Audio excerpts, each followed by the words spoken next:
Hello everyone! Welcome back sa ating channel. Today pag-uusapan natin ang isa sa pinaka-crucial na topic when it comes to trading, support and resistance. Whether ikaw ay matagal nang nagtitrade or ikaw ay isang complete beginner, definitely you will learn something from this video. Pagtapos ng video na to, maintindihan mo ano nga ba ang support and resistance, bakit ba ito importante at paano nga ba i-drawing ito accurately. Ano yung market psychology behind support and resistance, and of course, ano nga ba yung strategy na pwede natin gamitin. So ano nga ba ang support and resistance? First, tignan natin kung ano nga ba ang support. So support is a price level where buying pressure tends to overcome selling pressure, causing the price to stop falling and potentially bounce back up. So ano nga bang ibig sabihin ito? Halimbawa, meron tayong support level and makikita natin na yung price ay pababa ng pababa, and pagdating natin sa level na to, yung buying pressure now overcome yung selling pressure, causing the price to stop falling, no, and potentially bounce back up. So yan yung ating support level. Ngayon, ano naman ang resistance? Resistance is a level where selling pressure often overcomes buying pressure, causing the price to stop rising and possibly pull back down. So ang resistance level naman, halimbawa ganyan, may kita natin na yung price ay pataas ng pataas. So pagdating sa level na to, yung selling pressure now overcome yung buying pressure. So it causes the price to stop rising and then possibly pull back down. Okay? So kabaliktaran lang siya ng support. Kung ang support natin, no, ay parang floor, kumbaga, yung ating resistance naman pwede natin tawagin na ceiling, no, or kisame. Okay? So that's the basic idea of support and resistance. So tignan natin etong chart na to. Makikita natin sa unang level, meron tayong support. So dito yung price ay bumaba, na overcome ng buying pressure yung selling pressure, kaya nag-bounce siya pataas. Okay? And then bumaba ulit siya, nagtuloy-tuloy yung pagbaba niya. Okay? Hanggang pagdating dito, no, nag-pull back yung price, umakyat. Pero may kita natin na yung second level, no, is a resistance level, no. So pagdating dito, na overcome ng selling pressure yung buying pressure, kaya yung price ay bumaba. Okay? And then meron tayo ditong third level which acts as a support naman, no? So may kita natin yung price nag-bounce mula dito sa support level, umakyat siya, then nag-pull back, umakyat ulit, and na-reach na naman yung ating first level. So previously, naging support level siya, ngayon siya ay resistance level na, no? So ganun ang real market scenario. May kita natin sa real market na yung support level dati pwedeng maging resistance level. Yung resistance level dati pwede namang maging support level. Alright? And since this is a resistance level, nag-pull back down yung price, umakyat ulit, and malakas yung ating resistance level, no? May kita natin hindi kaya ng price umakyat above sa ating resistance level. Then nagpatuloy siyang bumaba from there. Tapos again, no, may kita natin na yung price na abot yung ating support level na naman, umakyat ulit. Tapos naabot na naman yung resistance level dito sa ating second level. Okay, and then bumaba at umakyat ulit. So that's basically how support and resistance works ideally. Okay, ideally, because of course in real market scenario anything can happen. Okay, so ngayon, bakit nga ba tayo kailangan gumamit ng support and resistance? First, it's for visualization of market psychology. Dahil ang support and resistance levels, yan ang pinaka-basic na representation ng supply and demand sa market. Pangalawa, for decision making. So pinapadali ng support and resistance yung ating decision making pagdating sa market, kasi yung mga level na dinadrawing natin acts as a guide kung saan tayo maghahanap ng trading opportunity, where to enter, where to exit, Hindi yung manghuhula lang tayo at basta tuturo na lang tayo sa chart or sa market kung saan tayo mag-e-enter ng trade. And last one is for simplicity. Of course, even if you're a beginner, madaling maintindihan ng support and resistance levels and yung idea nito. At syempre, after mo siyang maintindihan, you can apply it right away in your trading. So mastering support and resistance can provide us with strong foundation na pwede nating gamitin to build more advanced trading techniques in the future. So, pwede ba na hindi na natin pag-aralan ang support and resistance? Ah, ang support and resistance kasi, it helps us identify yung mga potential turning points sa market. And critically for us in setting our entries or setting our exits, yung mga trades natin sa market.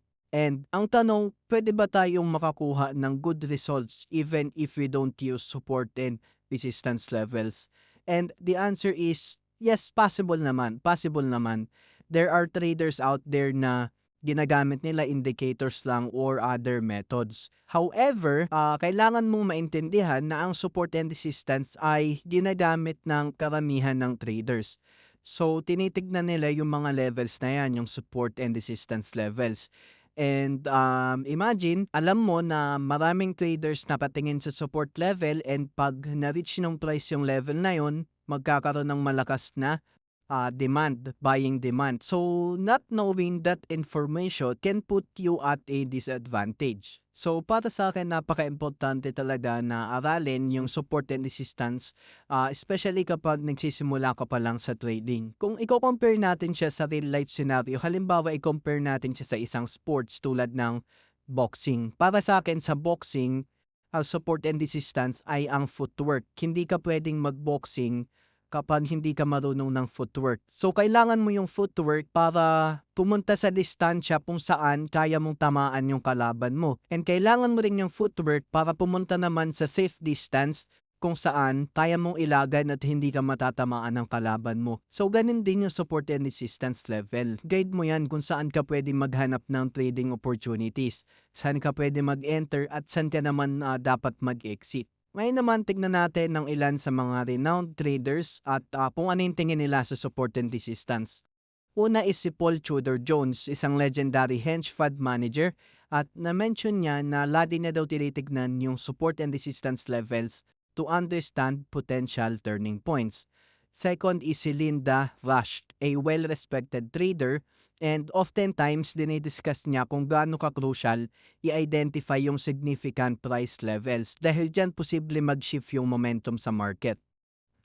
And lastly, si KT Stockton. Nakikita natin sa news, dinidiscuss niya yung mga key levels to watch sa market. So ngayon, papunta na tayo sa pinaka-exciting na part, okay? So paano nga ba mag-drawing ng support and resistance accurately, no? First, pwede tayong mag-switch sa line chart. So, it's optional but if you're a beginner, makakatulong to para makita clearly kung saan yung price nag-pivot or saan siya nag-change direction. Pangalawa, we need to identify major swing points. Okay, so we need to look for areas sa chart kung saan yung price ay nag-reverse or nag-bounce multiple times. Pangatlo, pwede na nating i-drawing yung ating lines or zones no sa mga major swing points. Okay, so minsan magdo-drawing tayo ng zones kasi hindi lagi na yung price na respect yung exact point lang sa line. Okay, so oftentimes isa siyang area no or zone. And lastly, pwede na tayong bumalik sa ating candlestick chart to fine tune. Okay, tapos tignan natin kung saan yung level na merong most touches, no? So, yun yung importante para malaman kung saan yung mas malakas na support or resistance level. So, for example, dito tayo sa chart ng Euro USD and mag-drawing tayo dito ng support and resistance levels. So, first, switch muna tayo sa line chart and dito may kita natin clearly kung saan yung mga major swing points or kung saan nag-change ng direction yung market. Okay? So, wag natin i-overthink kung saan tingin natin merong pivot point or swing point. Doon natin ilagay yung ating support and resistance levels. Okay? So, dito meron tayong nakikita. So right here, meron din. Dito naman, meron tayong support level. Okay? Right here, we have also support level. Alright? So after we draw our support and resistance levels, pwede na tayo mag-switch sa ating candlestick chart para i-fine-tune yung mga levels natin. No? At pwedeng nagtataka kayo bakit hindi ko nilagay dito dahil meron naman din diyang major swing point, 'di ba? So yung price ay umakyat, no? Umakyat dito. Tapos nag-change ng direction, nagsimula siyang bumaba. Pero, no, sabi ko kanina, it's important that we use most touches, no? So yung level na to, meron tayong tatlong touches, 1, 2, and 3. Okay? So actually, ito rin na-touch din yung level natin pero lumagpas lang siya ng onte. Alright? Hindi rin naman masama na tignan mo rin etong level na to, no? Mas gusto lang natin na mas malinis tignan yung chart natin para hindi rin tayo nalilito at baka maka-apekto yun sa ating trading decision. Okay? So ngayon, change na tayo sa candlestick chart. Alright? And dito natin pwedeng i-apply yung sinasabi ko na pwede nating gawing zone or area yung ating support and resistance levels kasi most of the time hindi naman yung price hindi naman nire-respect yung exact price level. So, kadalasan nire-respect niya is a zone or yung area. Okay? So, halimbawa, eto no, may kita natin dito yung price ay lumagpas ng onte. Okay? So, hindi siya mismo tumigil sa level na ito. Hindi siya mismo tumigil dito sa level natin. Lumagpas siya ng onte. Ganon din dito. Okay, eto. Merong rejection dyan. So, dito rin, 'di ba? Lumagpas siya onte sa level natin. So, pwede tayong mag-drawing dyan ng area or zone. Tulad nito. Yan. Okay? So, in the future, magiging reference natin siya at titignan natin siya as a resistance level. No? So, pag yung price ay pumunta sa zone na yan or sa area na yan, then baka pwede tayo maghanap ng opportunity for a short trade. Okay? Because possible, mag-bounce yung price from this area and pagsimulang bumaba. Okay? So, yung pinag-usapan natin kanina, resistance level, yung selling pressure, no, na overcome yung buying pressure and yung price ay posibleng bumaba. Okay?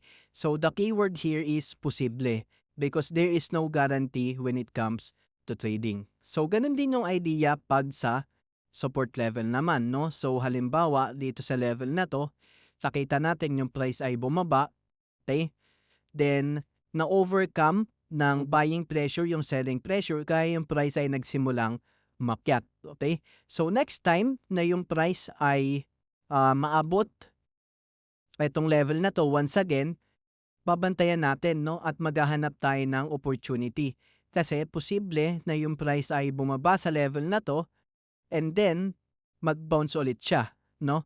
So pwede tayong makahanap diyan ng tinatawag natin na buy opportunity. Okay? So pwede tayo diyan mag-buy. So that is how we can draw the support and resistance levels and how we can take advantage of it. And also, ang importante dyan is mag-practice ka lang na mag-practice kung paano mag-drawing ng support and resistance levels because the more you do it, the more you practice, the more you get better. So now let's talk about the psychology behind the support and resistance levels. Paano nga ba ito na-form? So support forms because traders remember that price rallied from this level before and they're willing to buy there again. So gaya nga ng sabi ko kanina, maraming traders ang tumitingin sa mga levels na ito. Okay? So halimbawa, nakita ng mga traders na yung price bumaba sa level na yan at nag-bounce, no? So from this level, nag-rally yung price pataas. Ang gagawin nila is hihintay nila ulit na yung price ay bumaba sa level na yan once again and they are willing to buy from that level, no? So, because of that, lumalakas yung demand. Okay? Lumalakas yung demand kaya yung price ay nagsisimulang umakyat ulit. Okay? So that is the psychology behind the support level. Ngayon naman, it is the same as the resistance level. Same idea, pero sa resistance naman siya. Okay? So it forms because traders remember that price fell from this level in the past and they're more inclined to sell or take profit in that area. No? So kung yung mga traders nakita na in the past, yung price ay bumagsak, no, from that level, so hihintayin nila ulit na yung price ma-reach etong level na to para, no, makapag-short sell sila dyan, makapag-enter sila dyan ng short position, and makapag-take advantage sila pag yung price ay bumaba. Okay? And also, from that level, they are more inclined to take profit. Okay? So for example, yung mga buyers na bumili sa level na yan, okay, nakita nila yung price ay nagbabounce sa level na to, sa resistance level. So kapag yung price ay na-reach yung level na yan, dyan sila nagte-take profit, no? And that adds even more sa selling pressure sa level na to. So kaya, possible talaga na pagdating sa resistance level, nagsisimulang bumaba yung price or nagbabounce siya. Okay? So that is the psychology behind the resistance level. Okay? So same thing, yung mga short sellers naman dito, okay? So posible dyan sila mag-take profit sa support. And yung mga short sellers, pag nag-take profit sila, they need to buy, no? So to cover their positions, okay? So that adds to the buying pressure.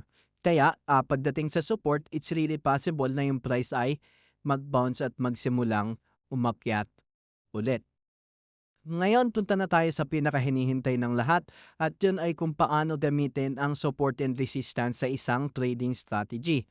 So first, ano nga ba yung time frame na kailangan nating tignan for this strategy? And it really depends on what type of trader you are. No, pwedeng ikaw ay isang short-term trader, pwedeng ikaw ay isang swing trader or long-term trader, no? Kung ikaw ay scalper, you will focus on the shorter time frames like 1 minute, 5 minutes, 10 minutes, 15 minutes, okay? And if you're a swing trader, okay, you can focus on 1 hour chart, 4 hour chart, all right? And if you're a long-term trader, you can look at the daily, no? Pero ang importante is titingin pa rin tayo sa higher time frames para makita yung mga major swing points o yung mga ating support and resistance levels. So eto ang ating buy entry conditions. First, let's identify a strong support zone. So for example, sa 15-minute chart, titignan natin yung clear area or zone that has acted as support multiple times. And gaya ng sabi ko kanina, i-check din natin yon by looking at the higher time frames tulad ng 1 hour, 4 hour, or daily. Second, gagamit tayo ng isang indicator, no, for additional clarity. For example, RSI, pwede rin stochastic. So as long as mame-measure natin yung momentum. So for example, sa RSI, kapag oversold na, yun ang tinitignan natin. Kapag yung RSI nasa below 30 or nagpakita ng bullish divergence, okay?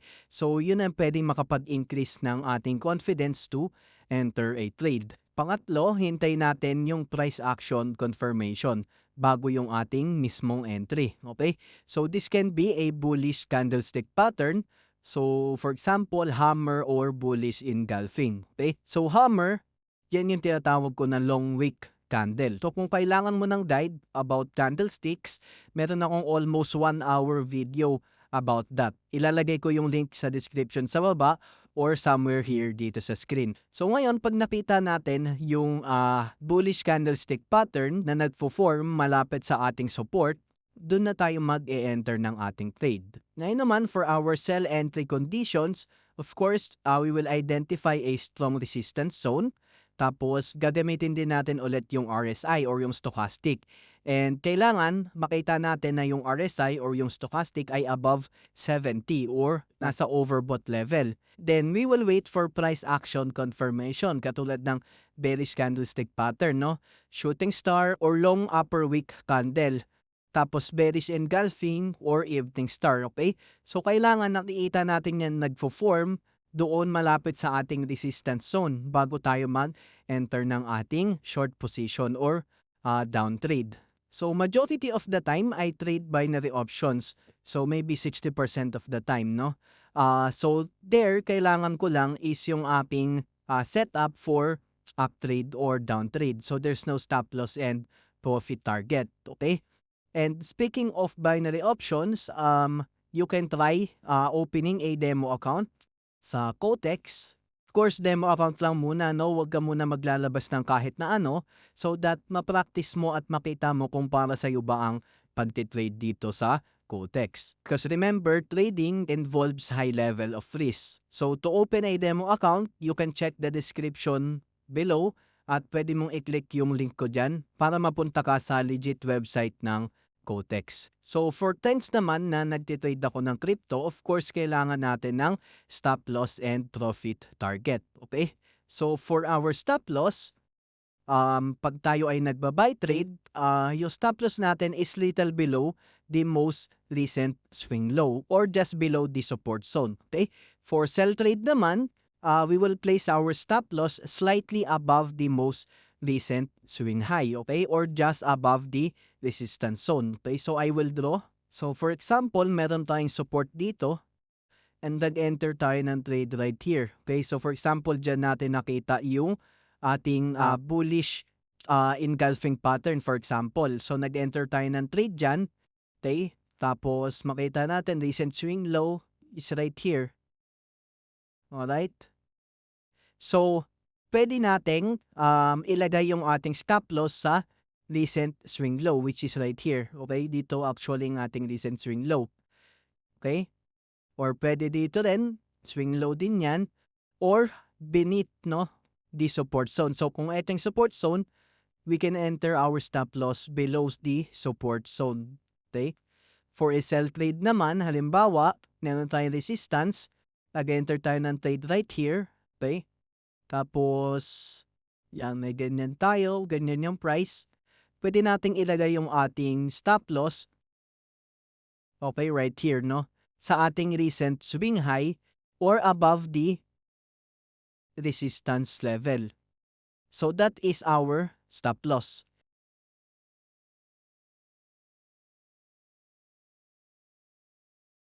For our profit target, we can consider a 1-to-1 risk to reward ratio. So for instance, yung stop loss natin is 50 pips. We can also aim for 50 pips in profit, okay? So if you're a beginner, no, especially kapag beginner ka pa lang, in my opinion, 1:1 is a good risk to reward ratio, no?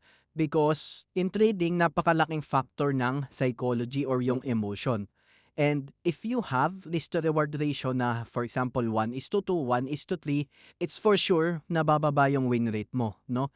And if you are always losing, no, mababa yung win rate mo, then it will affect your psychology. Alright? And if your psychology is affected, of course, magre-reflect din yun sa trading performance mo. Okay? So, pwede rin nating i-place yung ating profit target sa next significant support or resistance level. Okay? So, for example, ito yung support level. Tapos, nag-buy tayo somewhere here. Then, meron tayong resistance level na nilagay dyan. Okay? So, pwede nating i-aim itong resistance level na to as TP, no? Or take profit natin.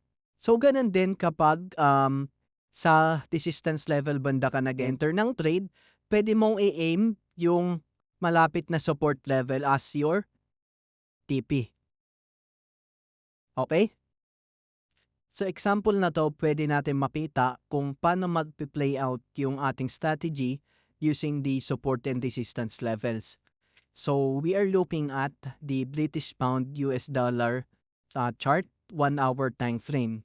So first, ang gagawin natin is i-drawing muna natin yung mga obvious resistance and support level. Okay? So for example, the support level na obvious is right here. Okay? But makita natin na meron din tayong level right here. Alright? So what we can do, imbis na mag-drawing tayo ng straight lines, pwede tayong mag-drawing ng zones or area. Okay, so we can draw rectangle right here. Okay? And we can extend that right here. So ngayon, meron na tayong support level. Ngayon, for our resistance level, very obvious naman na meron tayo ditong valid na resistance level. So ilang beses na tinesting ng ating market etong level na to and nagkakaroon siya ng rejection, and from here, yung price ay nagsisimulang bumaba. So eto yung dalawang levels na pwede nating bantayan at kapag nakita natin yung price na abot yung mga level na yan, pwede tayong maghanap ng entry. So ngayon punta tayo sa lower time frame, for example 15 minutes. So from here, pwede nating bantayan kung ano yung mangyayari sa market, kung maaabot ba niya yung ating mga key levels. At pag naabot niya yung ating mga key levels, saka tayo maghahanap ng trading opportunity. So right here, makita natin na yung price nag-touch sa ating support level and immediately nagkaroon ng rejection. But as you can see, nagkaroon pa rin ng pullback after this candle, no? At we are not sure right here kung yung price ba ay magkakaroon na ng reversal or magkukontinue siya pababa. So let's see yung ibang candle na kasunod. And as you can see, nagkaroon ng momentum candle. And this right here tells us na nagkakaroon ng malakas na momentum pataas and pwedeng magkaroon ng reversal. So, since nakita natin na nanggaling na sa support level, so that is our first condition. Okay? Second condition is yung ating price action confirmation, which is makita natin dito sa ating momentum candle na ito. At for additional confluence, pwede tayong mag-add ng RSI. Okay? And makita natin na dito, yung ating RSI ay nasa oversold level na. Okay? So right here, nasa oversold level din. Alright? And that is an opportunity for us, no? It's an indication that the price will have a reversal. Okay? There will be a possible reversal. So we can enter the trade right here. Okay? And let's see what will happen.